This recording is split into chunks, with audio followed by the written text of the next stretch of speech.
All right, we'll get started. It's 2 minutes after the hour, and so glad everyone's here today. We want to welcome you to today's webinar about developing performance-based assessments in science. And I wanted to quickly welcome you. My name is Kendra. I'm a community designer and manager here at 100K and 10. And I wanted to share a quick overview of what 100K and 10 is. Pretty much all the folks on the call today live are very familiar with 100K and 10, but we have lots of folks who will be watching this recording after today's session is over, and we want to share some context. So 100K and 10 is a network that unites the nation's top academic institutions, nonprofits, foundations, companies, and government agencies to recruit and retain 100,000 excellent STEM teachers in the United States.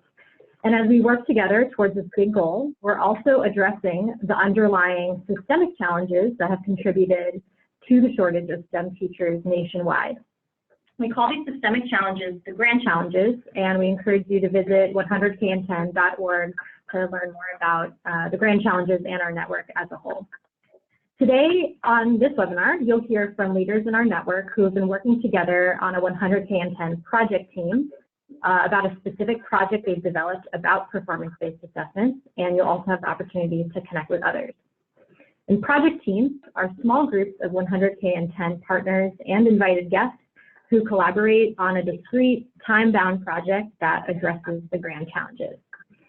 And today's webinar is led by a project team that's been working together since the beginning of 2018, and they'll present their project in just a moment, but I wanted to share some brief housekeeping notes first to share a little bit about the role that you all will play as attendees on this webinar. So first, please participate actively. We're trying out this kind of a interactive webinar, and so we invite you and encourage you to use the Zoom chat function to contribute at least one perspective if you're able to, and feel free to add comments and questions for the project team that's presenting today at any point during today's presentation, and we'll also have time for discussion. As a note, this webinar will be recorded and shared and posted on YouTube, so just a kind reminder to not share anything that isn't public knowledge yet or that you wouldn't want to be shared publicly. We invite you to stay until the very end. At 100K and 10, we take feedback and evaluation very seriously, so we'd love your help with a very quick 2-minute feedback survey. And finally, you will receive an email with all of the materials that are shared today, including any links that are mentioned. We'll make sure to get those to you tomorrow along with the recording of this webinar, so you can feel free to share that with folks in your network and others you think will be interested. If you have any questions, feel free to send me an email at kendra@100kand10.org or add some thoughts into the chat. And without further ado, I will pass the mic to Brianna, Lauren, and John, who are presenting today. All right, can you hear us all right? Okay.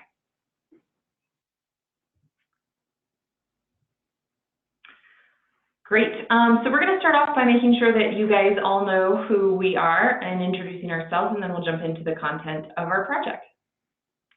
So hi, I'm Brianna Ingerman. I'm the Education Programs Manager at Physical Planetarium, which is located on CU Boulder campus.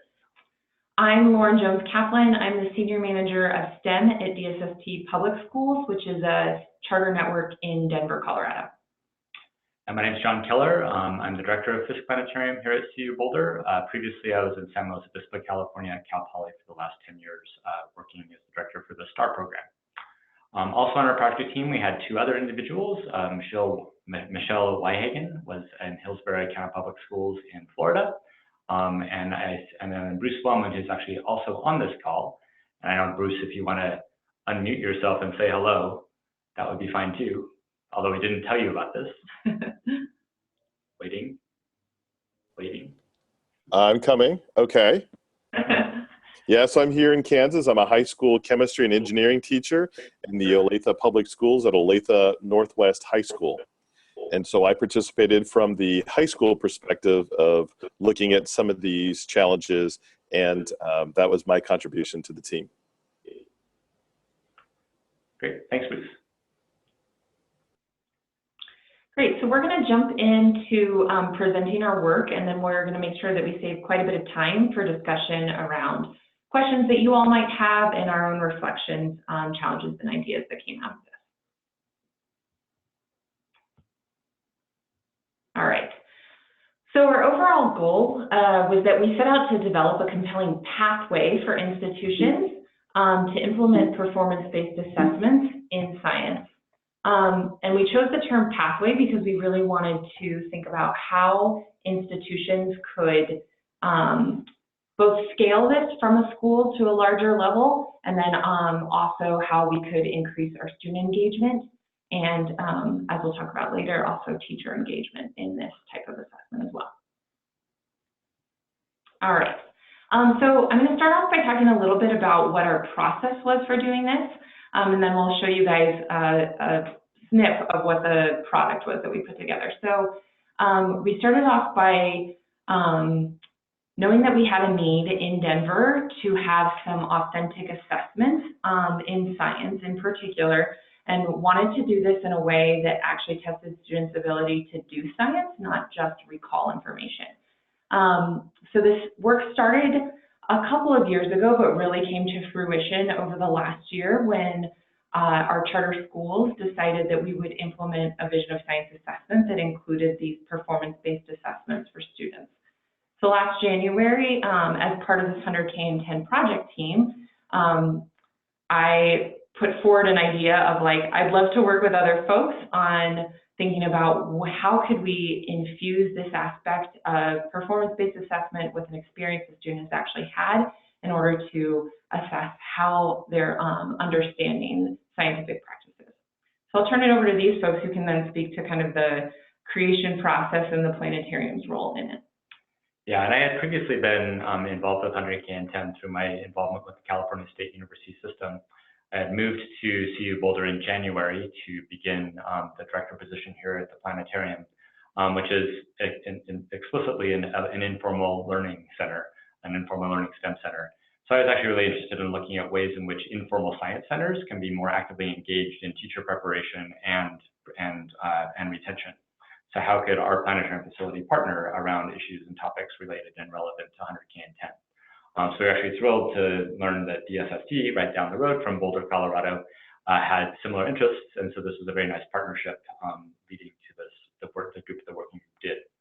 What we came together in January to discuss was how could we develop an opportunity for our informal space to actually partner with DSST around performance-based assessments, and really thinking about planetariums as a place not just to teach science and teach astronomy, but also embed performance-based assessments, formative assessments into our teaching and teaching practice, and then build upon that in terms of performance-based assessments back at the school district.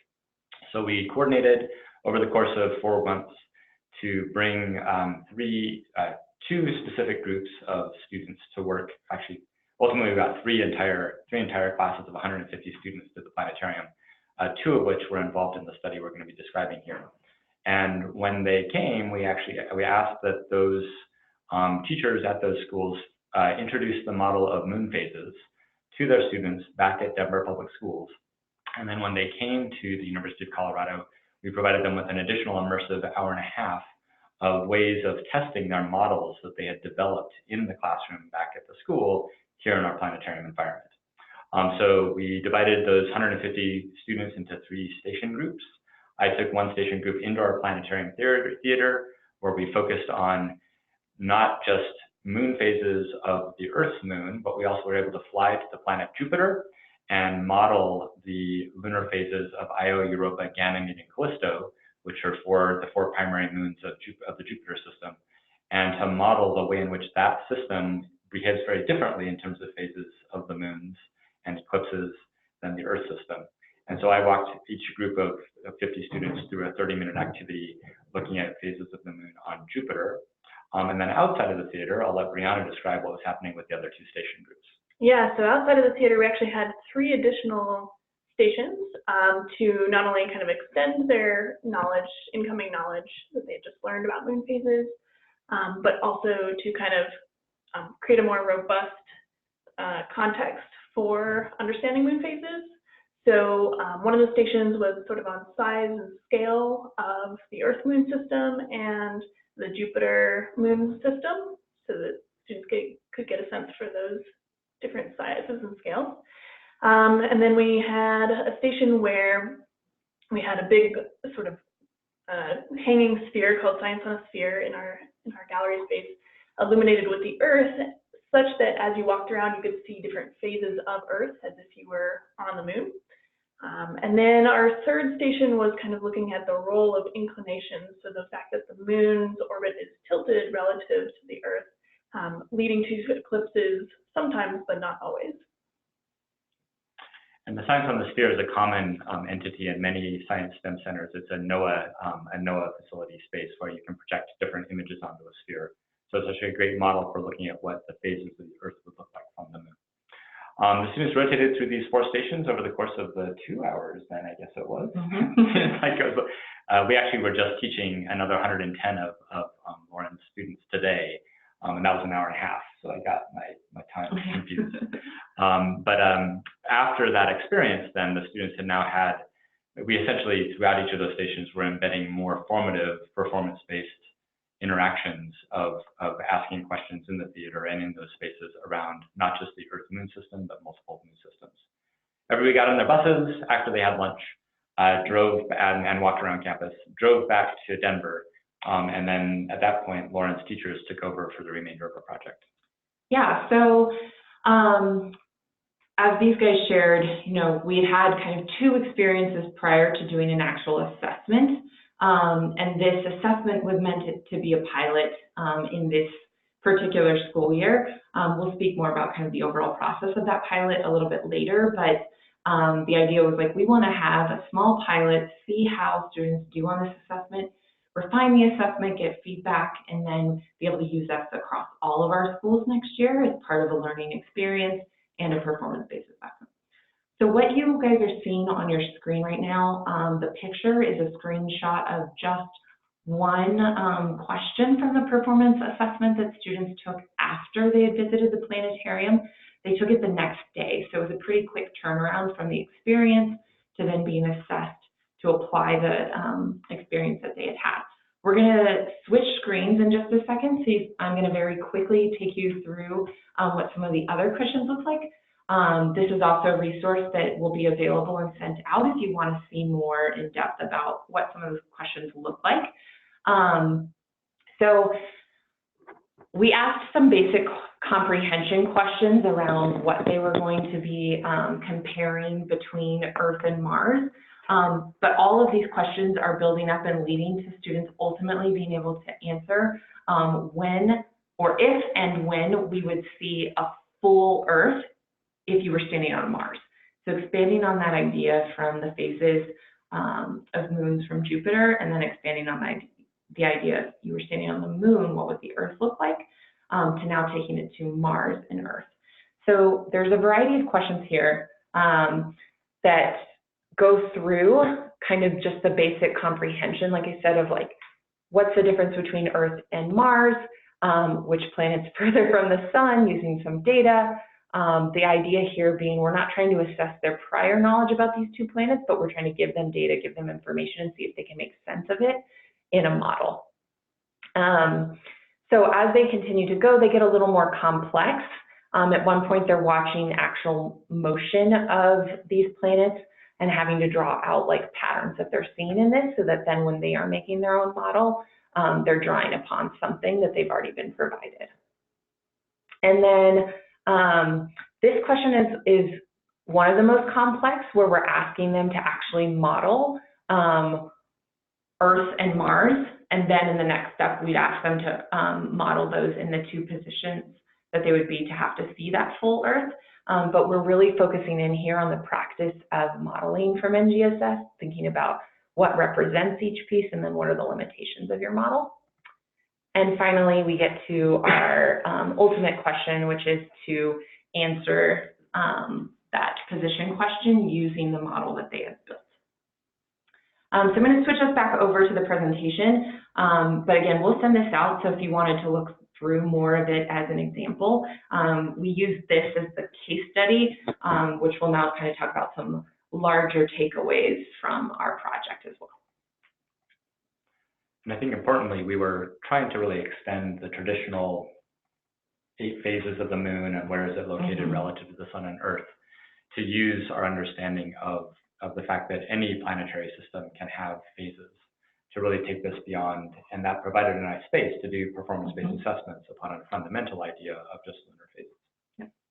And so John's going to walk us through kind of our timeline for doing this, but one of the big things that really came out of this particular case study and particular performance-based assessment were kind of our general recommendations for how to collaborate between school districts, informal education spaces, teachers and students, and how you might want to approach this if you were interested in implementing it in your own work. Right, so essentially everything we just described in the last set of slides was milestone 4, the actual outcome of our pilot test assessment. So that all happened in the early May timeframe. We started this process back in January, middle of January, with a meeting, the kickoff meeting in New York City. And that was really where we were focusing on defining the joint vision that we had across our stakeholder groups. We had 2 planetarium staff, we had the Denver Public Schools, and from an administrative perspective, where Lauren works or sits. And then we also had Michelle and Bruce, who are actually in the classroom. Michelle is an elementary teacher and Bruce is a middle school teacher. High school, sorry, Bruce, high school, secondary teacher. And so we had teachers, administrators, and informal science center directors. We spent the first month essentially forming the joint vision about what was our focus on PBA, what was focus on PBA, and what did we envision doing over the course of the 4 or 5 months. Milestone 2, it was administering a partner survey to all of to our 100K and 10 partners to get existing resources and understanding of what the 100K and 10 definition of performance-based assessment was. We then used that input and feedback as guidance as we drafted our assessment and feedback in the March-April timeframe, administered the pilot at milestone 4 in May, and then we collected data from that performance-based assessment, which was, all of us came back together again here in Boulder, Colorado in June to then reflect upon and analyze that test data from the performance-based assessment and to refine it for future administration this coming academic year.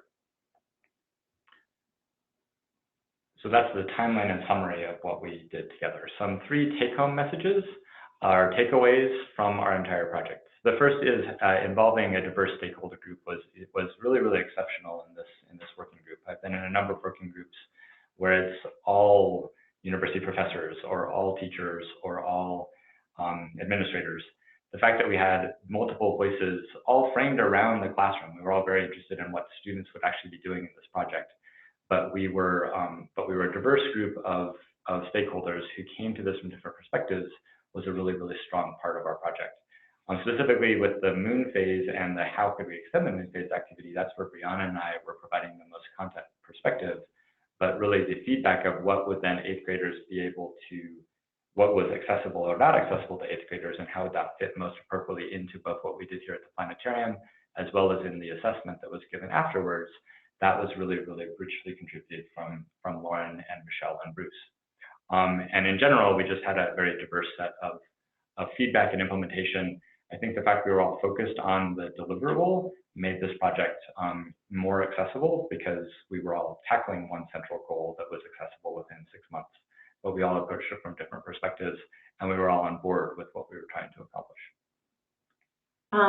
I wanted to just add to that point before speaking to the next bullet, which would be that I think for me, it was also really cool to write an assessment and then I remember reviewing it with other people and they would ask like, well, okay, well, but is this like scientifically accurate? And I was like, well, the great thing is that I'm going to go hang out with some astronomers and get some feedback on it. And so that was just like an opportunity that I think I wish we had more of. And I think that was really a neat part of this project was to bring together like the content expertise into the education space as well.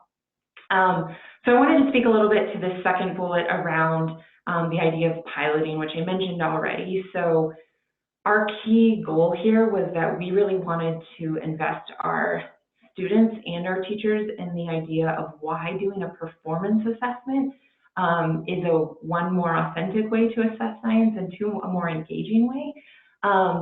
although it does definitely come with its challenges. And I know some of the questions that you guys had submitted ahead of time revolve around some of those challenges.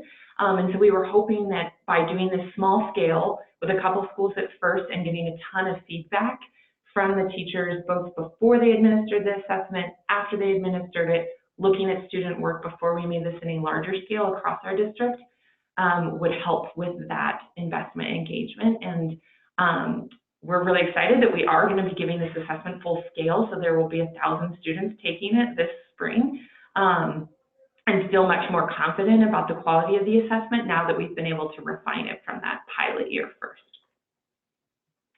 And speaking to the last, one of the third recommendations we have, in developing this PBA, we were really trying to take the NGSS in mind, but because we had a range of representation from elementary to middle school to high school, it was a little bit challenging to pick something that fit within all of that. So we turned to sort of the practices in the NGSS, one of the dimensions there. And modeling is one of those that spans the whole range of K-12. So we really tried to focus on the practice of modeling, not only kind of developing a conceptual model of how phases work within different examples of that, but also we ended up, for the content that we had, we ended up utilizing a lot of physical models to help represent this and help get across these conceptual models. Let's see. We happened to choose, the content that we did, right, the astronomy theme, because two of us were situated in astronomy, and so it just was easy to do it that way. But if looking to the future, we were to continue doing this, we would want to continue having that strong focus on modeling and how we can build this into our PBAs. Yeah, and re-emphasizing that again, modeling is about conceptual modeling and scientific modeling, but there's definitely the physical piece that this one lent itself the most accessibly to.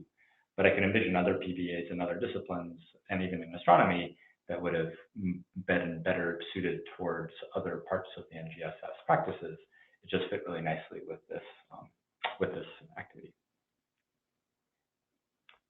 All right, so at this point, we are going to turn it over largely to you guys as participants to have a discussion around what questions you might have. So I'll give you guys a few minutes. If you want to submit any questions through the chat function, we'll respond to those. We also have some questions that were submitted ahead of time that we'll be planning to address as well. And then we'll also want to hear from you guys if you have suggestions to respond to someone's question. Please feel free to jump into the chat with those as well. So I'll give you guys just a minute to send along anything pressing, and obviously if more things come up throughout, please send those as well. And we have our first question already, but great. Are we waiting for other questions, or should we start launching? Probably launch. Yeah, that's a great one.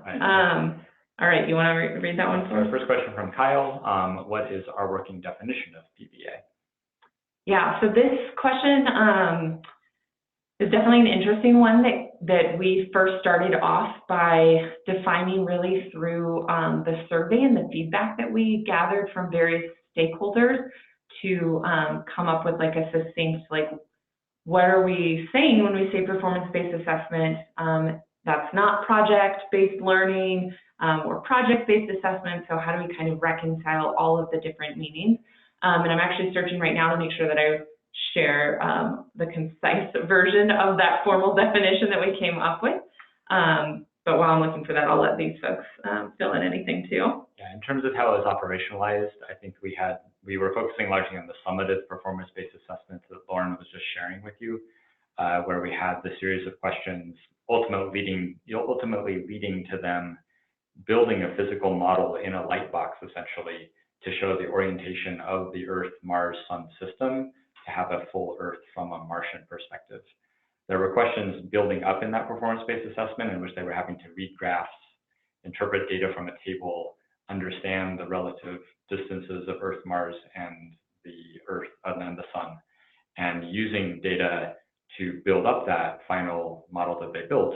But importantly, they could have been or should have been able to complete that performance-based assessment without any a priori knowledge about Mars and Earth. What the a priori knowledge that we have been teaching them on previously is that the orientation of a lit object, of a lit sphere viewed from another perspective, will lead to phases. And so we had taught that, and I'm being very specific about the actual deliverable, but we had taught that concept of what causes a phase. And then the performance-based assessment was independent of any other knowledge. Could they model what a phase would look like in a new system for that summative piece? Yeah, so the formalized definition that we cultivated from this survey, and then we reflected on and made sure we were all like in alignment on, was that it's a hands-on inquiry-based applied task or problem that cohesively integrates content knowledge and practice and is graded by a multidimensional rubric that evaluates the student's depth and mastery of knowledge, which is in our final output as well. So don't have to memorize that very long definition. And we did have a rubric for scoring this. The scoring occurred through Lauren's teachers at the school district level. So while we're waiting on some other questions to come in, I wanted to jump in to address one of the questions that we had gotten, which was around like, how did we approach the logistical, financial, time aspects of planning for this, which I thought was definitely like one of the most fundamental questions that we had to figure out at the beginning, which is like, how are we going to pay for this? Where is the time going to come from? And so wanted to just share a little bit of how it worked. So we opened it up logistically to any teacher that was interested in the pilot. So I think that definitely helped with the initial investment around like teachers were expressing their interest, brought them up to Fisk Planetarium once prior to kind of talk through, hey, here's some of our initial ideas, like what do you think about that? And paid those teachers a small stipend, but a stipend nonetheless for their time, both in participating and then implementing and giving feedback as well.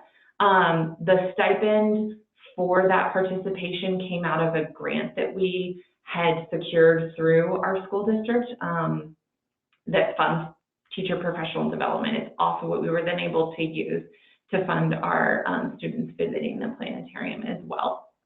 So that was something that I think was like hugely foundational, is that we did have this grant source that allowed us to have that opportunity as well. In terms of like logistics and timing, I worked pretty closely with the schools to coordinate on the scheduling aspects. We did this in the spring, so it was, it's a tough time of year because there's already a lot of testing going on, but there were also opportunities where the students had like culture days, and so we were able to integrate this into a schedule where they were already having like a team building culture day for their school. So we have some additional questions coming in, but what I'll add to what you just were commenting on is that I think from a Fisk perspective, we now have a series of activities that we can share with other schools as well. But I would like to emphasize that you could envision that you do not need to go to a planetarium to use this performance-based assessment. You could have taught all of the activities we did, including the Jupiter phases from a conceptual perspective, and still done the performance-based assessment. I think it was just a bonus to have the planetarium space to test and to practice the curriculum content that we developed and worked on. So Bruce wanted to know more about the multiple teachers, the process by which we got multiple teachers to score the complex product. The physical model, as well as the reflection of their choices, and what was needed to scale up to full implementation that you're planning to do in this coming spring. Yeah, and I'm going to actually combine somewhat Bruce's question with Kyle's second question around the process of developing the rubric. So developing the rubric was definitely an important first step to be able to have teachers actually grade on this rubric. And so we developed the rubric collectively as a group.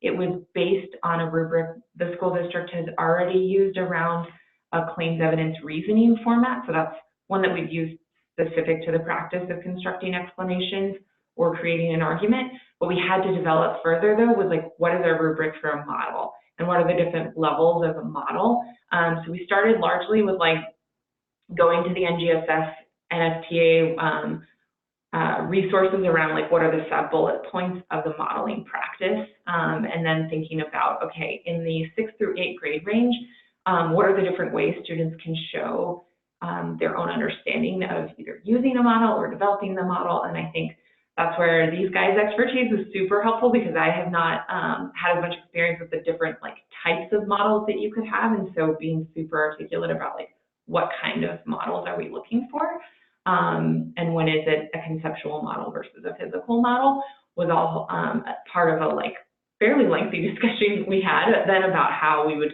translate that into a rubric.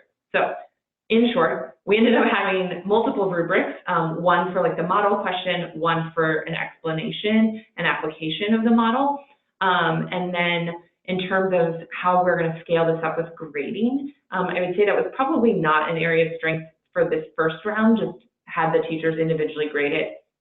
As we scale it up this year, we'll go through a norming process where we'll have all of the teachers that administer that assessment will norm on what that rubric means to like very specifics, like this is what it would look like to score a 4 on this row versus a 3. Students will take it, we will come together, we'll actually do a blind shared grading of this assessment. So every assessment will have a cover page on it, they'll flip it over, you won't be able to see what student or school it came from, and we'll use the rubric to grade students' work on that. And that's all of the teachers in one room for quite a bit of time, grading all of those student assessments to make sure that we're really normed on how we're assessing our students. And then Bruce asks an important kind of contextualization question about how much at your school district your students had already done formative assessments that were skills-based, as opposed to more of a traditional paper pencil test. Yeah, so definitely a good question. Our students had some prior experience with performance-based assessments, but we haven't normed those in the past. So it's been largely up to an individual teacher to give those assessments and to figure out the best way to logistically manage them. Where we're shifting is in how we think about this more systematically. So how do we support teachers? How do we provide one common assessment that they can use? We actually order the materials at the district level and ship them directly to schools so they have them. And then that shared grading piece is also another way that we're supporting that. In terms of like the students' experience, I would say as we transition to using performance assessments as more of our student achievement metric in our district, teachers are embedding them at the end of every unit and throughout units as well, where their kids are very used to hearing the term like a mini PA, where they are practicing some of that now. But last year was really our first kind of foray into that officially. The follow-on question is there a recommendation for how many experiences students should have before doing a PBA?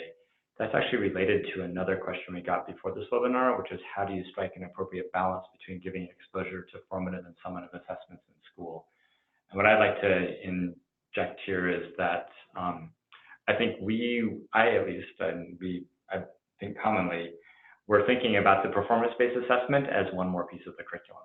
It's one more learning experience, like the previous 5 learning experiences that they had about moon phases, but we were hoping they would actually learn something about Martian Earth moon phases, Martian Earth phases, terrestrial Martian phases, as a result of doing this additional activity. They were doing it independently, whereas the previous activities had been collaborative, or largely collaborative, and team learning focused. But I do view summative, if written well, a summative assessment should be just one more part of the learning cycle.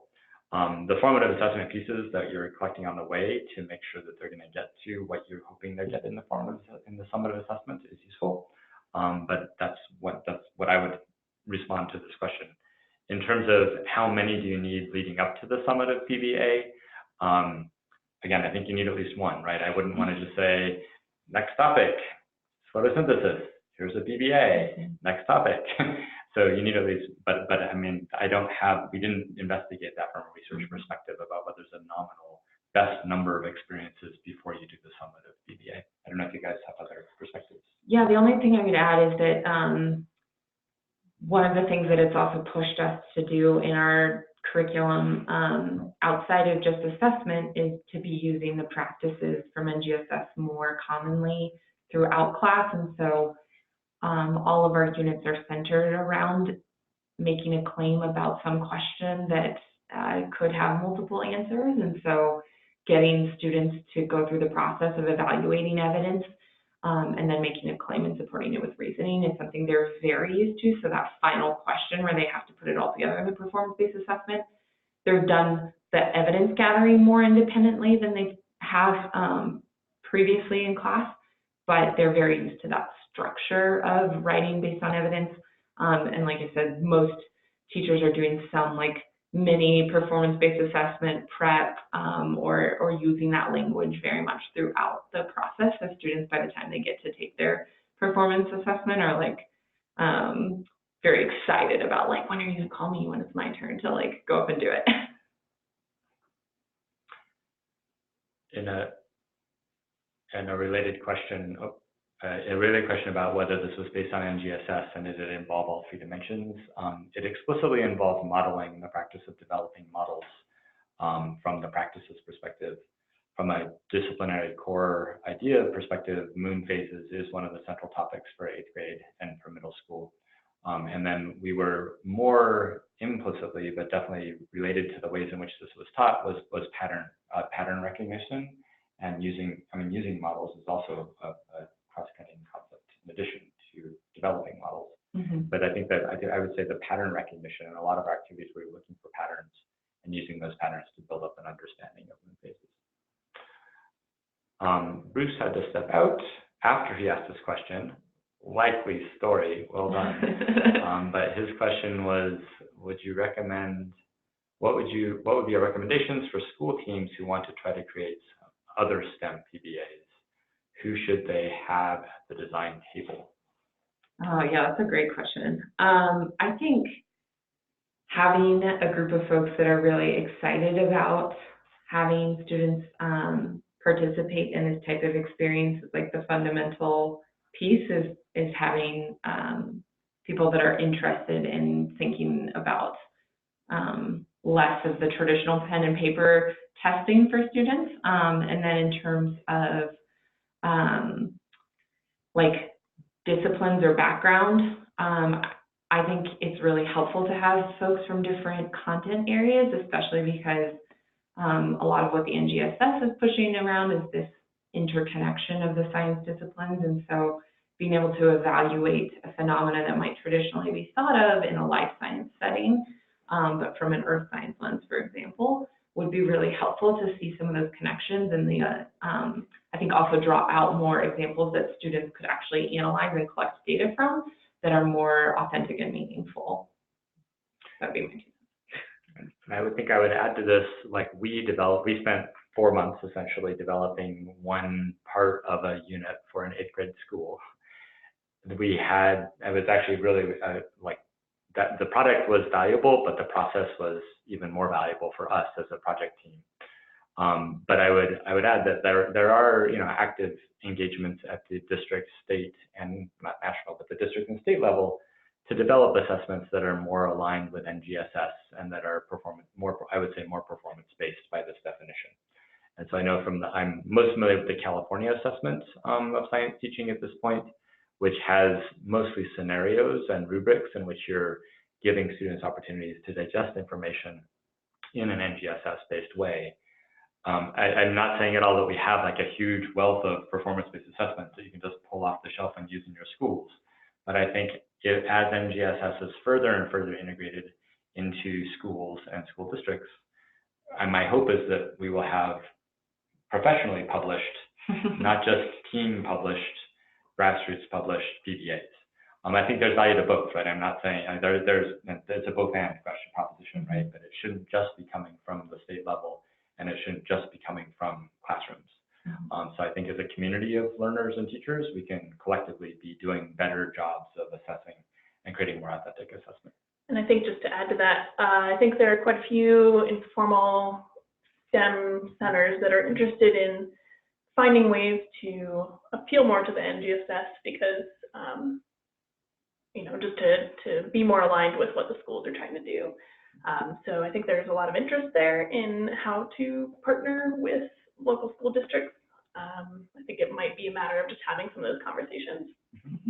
Yeah, I just came back from the Association of Science and Technology Center meeting, HASTech, in Hartford, Connecticut, which is an association it's the NSTA for informal science centers, 2,000 informal science center learners. And one of the common themes there was, what is this integration link between formal education and informal education? And at least in 7 of my conversations, I was pushing this issue of what's the role of informal science centers in teacher preparation and teacher professional development? And how do more informal science centers help promote both performance-based assessment, but just 100K and 10 goals in general? So that's definitely a ripe space for collaboration. Yeah, and just another aspect I'd add on here is part of our research when we first started off was to cultivate what resources did exist. And in our white paper that we'll send out, there is a link to a bunch of the resources that we looked at. But they all have slightly different definitions of what performance assessment is, or a slightly different process in thinking about it. We thought that our kind of unique collection of stakeholders was something that we hadn't seen as much in some of the other resources, but definitely think that there is a need to have a more more parties involved and more examples of this put together.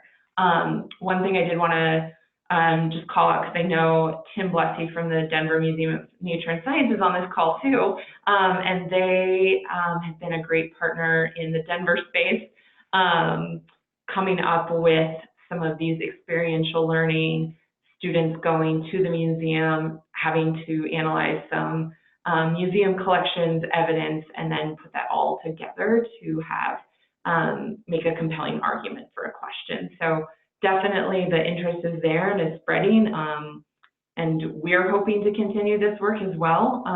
So if you guys are interested or have questions, we love talking about this for sure. So. Yeah, that actually just triggered another thought that I know the Smithsonian is currently digitizing their entire collection. So actually the entire archive of the Air and Space Museum, actually maybe not all of the Smithsonian, the entire archive of the Air and Space Museum is going to be digitized at some point, which then would be a space for people to access artifacts or actual data sets to be used in classroom learning and teaching. Related to that, if you can't actually get to the museum or the planetarium, could you get that, at least get that experience into your classroom? Mm-hmm. We would love to turn it over to you as well if you have had performance-based assessment experiences and or other perspectives, but either frustrations or successes in doing performance-based assessment in your own situations. We'd be happy to turn over to have you unmute yourself and share. You don't have to just chat. We'd be welcome to your perspectives about your own experiences with performance-based assessments. What's that today? Go ahead.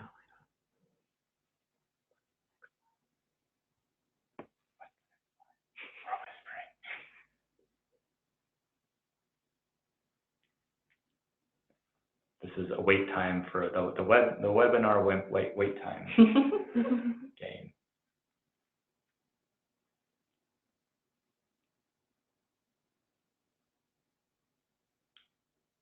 And hearing none, and hearing no other questions for Lauren and Mabel, we defer to you about whether you'd like us to continue to talk about things or if we should move on to our next slide.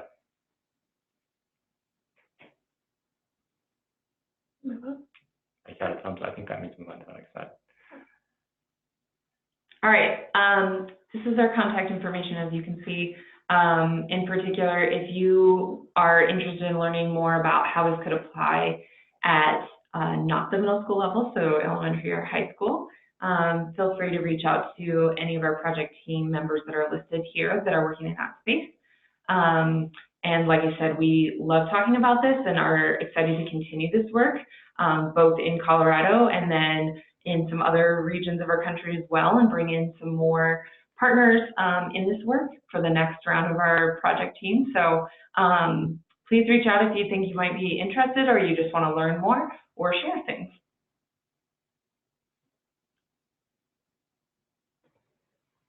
Great.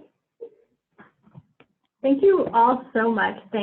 Huge thanks to Brianna and Lauren and John for leading us through today. I'm just really excited to see and hear about even just that today you were practicing and getting to model and be in action with the work that's evolved through this year. So it's really exciting to learn about it. And thanks everyone for sharing great questions and comments.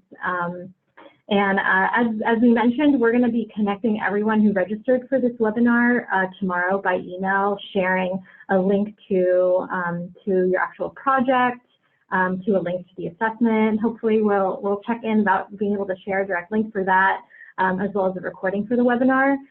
So please, feel free to keep the conversation going. We want this to be a jumping off point and just the beginning of being able to share. So that hanging question around who's been engaging with performance-based assessment work, we'll have to loop back on that and keep the conversation going.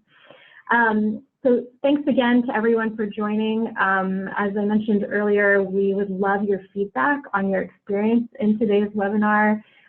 So in your email inbox, you should have received a link to a survey that will take truly 2 minutes, likely under 2 minutes to complete, and your responses we're so grateful for your responses, so thanks for helping us with that.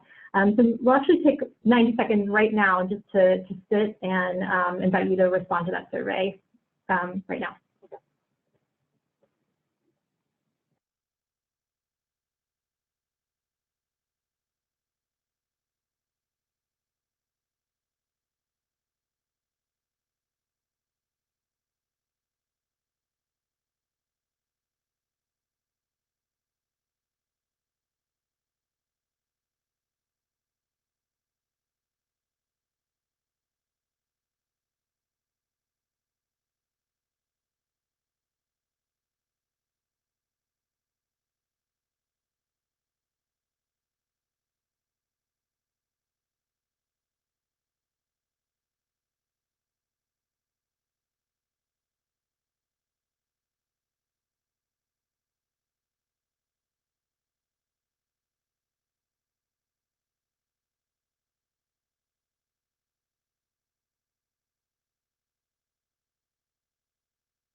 Okay, well, thanks so much for taking the time to share your feedback.